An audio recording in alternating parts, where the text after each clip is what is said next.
बिस्मिल्लाहिर्रहमानिर्रहीम। अस्सलाम वालेकुम स्टूडेंट्स, मैं हूं हसन फरीद, आपका फिजिक्स टीचर। स्टूडेंट्स, आज का हमारा आर्टिकल है इम्पीडेंस के बारे में। ये इम्पीडेंस क्या होती है हम जानेंगे आज के लेक्चर में। तो आइए स्टूडेंट स्टार्ट करते हैं आज का लेक्चर। स्टूडेंट्स, आज का हमारा आर्टिकल एक छोटा सा आर्टिकल है जिसमें हम लोगों ने एक शॉर्ट क्वेश्चन डिस्कस करना है और इम्पीडेंस से रिलेटेड हम लोगों ने 4 चीजें डिस्कस करनी है जो मैंने आप लोगों के सामने लिखी हैं। इम्पीडेंस क्या होती है यानी उसकी डेफिनेशन, इम्पीडेंस का सिंबल, फार्मूला और इम्पीडेंस का यूनिट क्या होता है। इन चारों चीजों को हम डिस्कस करेंगे, लेकिन अभी मैं आप लोगों से पूछता हूं स्टूडेंट्स कि चैप्टर नंबर 13 में हम लोगों ने ऑल्टरनेटिंग करंट नहीं पढ़ा था। वहां पर हम लोगों ने डायरेक्ट करंट पढ़ा था और हम लोग डायरेक्ट करंट का सोर्स यानी डीसी सोर्स यानी कि कोई बैटरी या सेल यूज करते थे। जब मैं इस बैटरी के साथ एक क्लोज सर्किट करता हूं तो आप लोग जानते हैं कि इसमें करंट फ्लो करना शुरू कर देता है। मैं इस करंट को कंट्रोल करने के लिए करंट को अपोज करता हूं। करंट की मुखालफत करने वाली कौन सी चीज आपके जहन में आती है?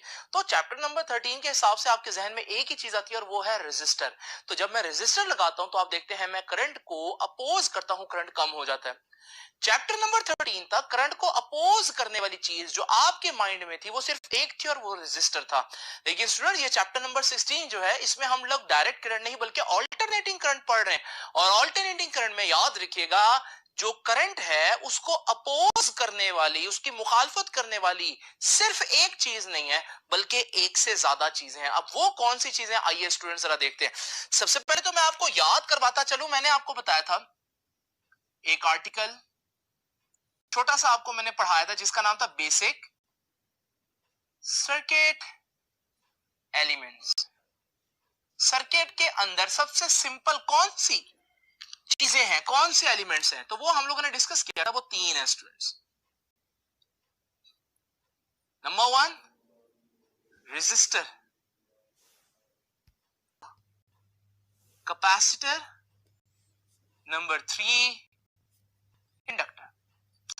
रेजिस्टर जिसको हम सर्किट के अंदर कुछ ये सिंबल देते हैं, ये वाला सिंबल जहां भी आ जाए इसका मतलब ये रेजिस्टर की बात कर रहे हैं।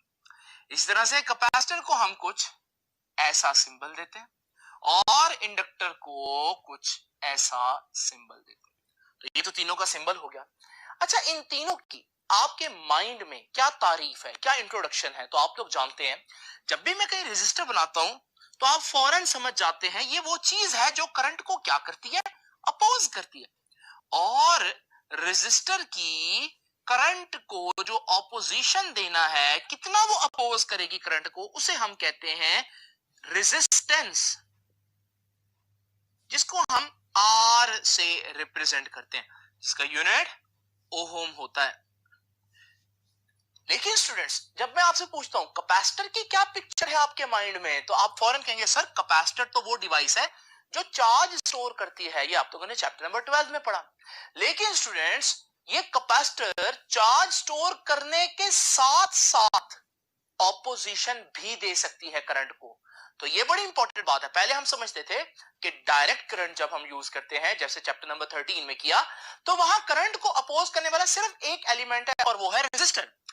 लेकिन हम लोगों ने देखा कि एसी सर्किट्स में करंट को अपोज करने वाला रेजिस्टर के साथ साथ और एलिमेंट्स भी हैं, जैसे कि मैंने बताया कैपेसिटर भी करंट को अपोज करती है। ऑल्दो उसका ये काम नहीं है, उसका असल काम है चार्ज स्टोर करना, लेकिन ये फिर भी करंट को कुछ ना कुछ अपोज करती है। तो अगर मैं बात करूं कैपेसिटर की जो करंट के लिए ऑपोजिशन है, क्या मैं उसको रेजिस्टेंस कहूं? नहीं, क्योंकि रेजिस्टेंस खास तौर पर रेजिस्टर की ऑपोजिशन को कहते हैं।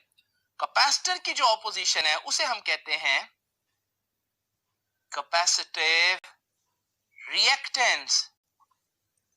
इसका सिंबल है XC।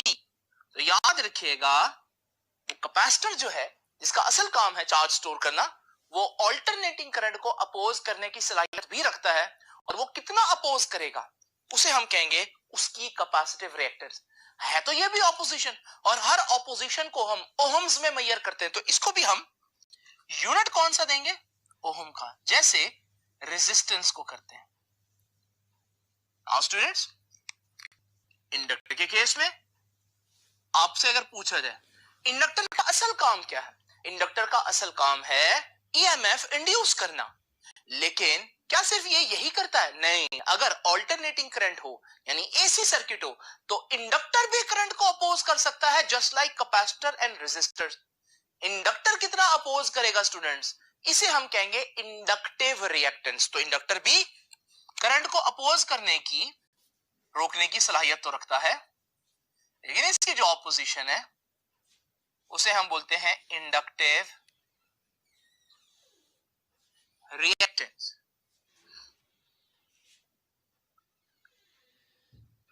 और इसको XL से रिप्रेजेंट करते हैं, और है तो ये भी ऑपोजिशन, तो इसे हम ओहम यूनिट देंगे। तो स्टूडेंट्स, अभी तक की बहस में हम लोगों ने क्या सीखा कि चैप्टर नंबर 13 में डायरेक्ट करंट जो डीसी सर्किट्स थे उसमें हम लोग समझते थे कि करंट को अपोज करने वाला सिर्फ और सिर्फ एक चीज है, और वो कौन सी है? रेजिस्टर। लेकिन अब हमें पता चला कि चैप्टर नंबर 16 में जहां हम एसी सर्किट्स को डिस्कस कर रहे हैं, वहां हमारे पास करंट को अपोज करने वाली एक चीज नहीं है बल्कि तीन चीजें हैं। रेजिस्टर तो करंट को अपोज करते ही करता है, लेकिन कैपेसिटर और इंडक्टर भी करंट को अपोज करते हैं। तो जरा इमेजिन करिए स्टूडेंट्स, मेरे पास एक एसी सोर्स है और इस एसी सोर्स के साथ एक रेजिस्टर भी लगा हुआ है, एक कैपेसिटर भी लगा हुआ है, एक इंडक्टर भी लगा हुआ है। अब इस सर्किट में से कितना करंट पास करेगा? क्या ये सिर्फ रेजिस्टर कंट्रोल करेगा? नहीं, रेजिस्टर अपनी ऑपोजिशन देगा करंट को, जिसे हम रेजिस्टेंस कहते हैं। इंडक्टर अपनी ऑपोजिशन देगा करंट को, जिसे हम इंडक्टिव रिएक्टेंस कहते हैं।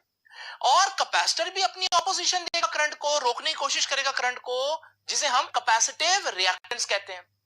तो फिर इस सर्किट में मौजूद करंट को टोटल कितनी ऑपोजिशन हुई, उसमें हमें रेजिस्टेंस, इंडक्टिव रिएक्टेंस और कैपेसिटिव रिएक्टेंस को कंबाइन करके देखना पड़ेगा। ये जब हम तीनों ऑपोजिशंस को कंबाइन देखते हैं ना, तो वो जो टोटल जो ऑपोजिशन बनेगी पूरे सर्किट में स्टूडेंट्स, उसको कहते हैं इंपीडेंस। तो इंपीडेंस क्या है? इंपीडेंस भी ऑपोजिशन है। जो ऑल्टरनेटिंग करंट को कौन देता है? रेजिस्टर या इंडक्टर या कैपेसिटर या सारे मिलके? बिल्कुल स्टूडेंट, सारे मिलके। तो जब हमारे पास एक से ज्यादा ऑपोजिशंस हो, रेजिस्टर भी हो, कैपेसिटर भी हो, रेजिस्टर भी हो, इंडक्टर भी हो, इंडक्टर भी हो, कैपेसिटर भी हो, या रेजिस्टर, कैपेसिटर, इंडक्टर तीनों ही हो, तो फिर जो कंबाइन ऑपोजिशन होगी सारी रेजिस्टेंस और सारी रिएक्टेंस को मिलाकर, उसे हम कहते हैं स्टूडेंट्स इंपीडेंस। तो यहां से हमारे पास इंपीडेंस की डेफिनेशन आती है। What is impedance? It is the combined opposition offered by all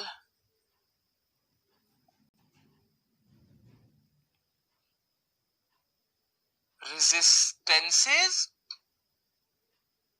and reactances। reactances मतलब इंडक्टिव रिएक्टेंस और कैपेसिटिव रिएक्टेंस, इनको इकट्ठा लिख दिया मैंने, रिएक्टेंसेस। तो रेजिस्टेंस और रिएक्टेंस मिलाकर जो ऑपोजिशन देंगे किसको?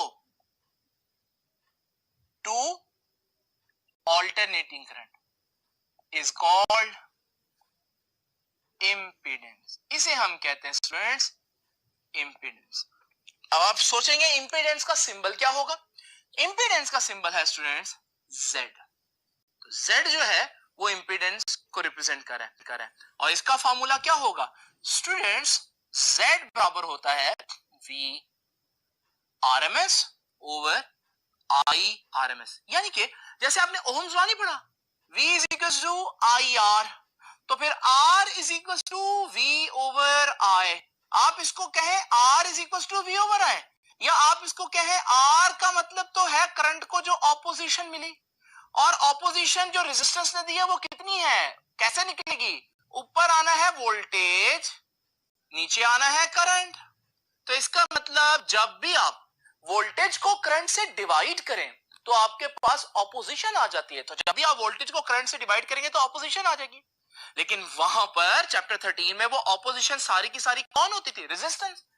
लेकिन अब हम लोगों ने देखा कि ऑपोजिशन जो है वो और एलिमेंट्स भी हैं जो दे सकते हैं। तो अब भी ऑपोजिशन कैसे निकालेंगे, यानी इंपीडेंस सबकी कंबाइन ऑपोजिशन कैसे निकालेंगे? अभी भी वही तरीका है, वोल्टेज और करंट को डिवाइड कर दे, तो वोल्टेज और करंट को डिवाइड कर दिया। लेकिन आपको पता है एसी सर्किट्स में हम कौन सी वैल्यूज लेते हैं वोल्टेज और करंट की? RMS values. तो मैंने ये डिवाइड कर दिया वीआरएमएस और आईआरएमएस को। तो एक्चुअली आप देखें गौर से तो आपको इसके अंदर ओम्स लॉ ही नजर आएगा। स्टूडेंट्स बाकी रहेगी बात यूनिट की। देखें ऊपर वोल्टेज आ रहा है, वोल्टेज का यूनिट होता है वोल्ट्स, नीचे करंट आ रहा है, करंट का यूनिट होता है एम्पेयर, और वोल्ट्स ओवर एम्पेयर आप सब जानते हैं क्या होता है? ओहम होता है। तो स्टूडेंट्स इसका यूनिट भी ओहम हुआ, क्योंकि है क्या ये भी तो ऑपोजिशन है ना, और जो भी ऑपोजिशन हो उसे हम ओम्स में ही मेजर करते हैं। स्टूडेंट्स ये छोटा सा आर्टिकल था, मैं इसके साथ आपको 16.3 एग्जांपल भी करवा देता हूं ताकि जो थोड़ा बहुत कांसेप्ट मजीद है वो भी क्लियर हो जाए। तो स्टूडेंट्स ये एग्जांपल 16.3 की स्टेटमेंट देखते हैं। कहता है when a 10 volts are applied. लो जी, वोल्टेज कितना है? 10 वोल्ट्स। लेकिन मैंने आप लोगों को बताया हुआ इस चैप्टर में कि जब हम एसी सर्किट डिस्कस करते हैं तो अगर वो बताए बगैर कोई वोल्ट्स दे दे, वो आपको ना बताए ये कौन सी वैल्यू है, इंस्टेंटेनियस वैल्यू है, पीक वैल्यू है, पीक टू पीक वैल्यू है, तो फिर अगर वो ना बताए तो आप क्या समझेंगे? आप कहेंगे ये फिर ऑब्वियस है कि ये आरएमएस वैल्यू होगी। तो ये जो इसने 10 वोल्ट बताए हैं ना, ये कौन सी वैल्यू है वोल्टेज की? ये आरएमएस वैल्यू है वोल्टेज की। जब भी वो मेंशन नहीं करेगा न्यूमेरिकल के अंदर तो उस वोल्टेज को और उस करंट की आप आरएमएस वैल्यू ही अज्यूम करेंगे।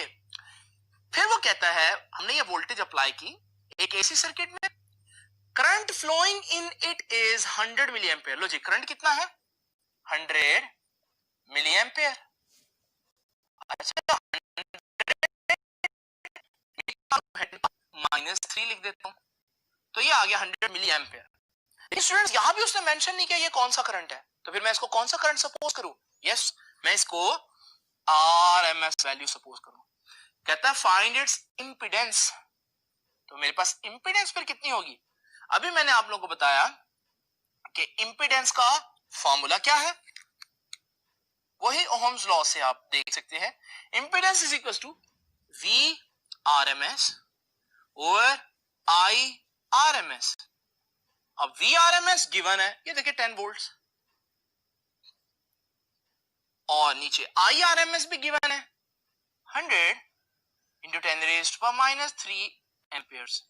स्टूडेंट जब आप इसको डिवाइड करेंगे आपका आंसर आ जाएगा 100, और क्योंकि इंपीडेंस है, ऑपोजिशन है, और ऑपोजिशन का यूनिट हमेशा ओहम होता है। तो स्टूडेंट्स ये था हमारा आज का आर्टिकल, छोटा सा आर्टिकल है जिसको आप लोगों ने शॉर्ट क्वेश्चन के लिए रेडी करना है, लेकिन न्यूमेरिकल में काफी दफा ये पूछा जाएगा। तो न्यूमेरिकल में आप लोगों को इंपीडेंस का कॉन्सेप्ट जो है वो यूज होगा तो पहले ही आना चाहिए। स्टूडेंट्स आपसे इंशाल्लाह मुलाकात होगी नेक्स्ट लेक्चर में, तब तक के लिए अल्लाह हाफिज।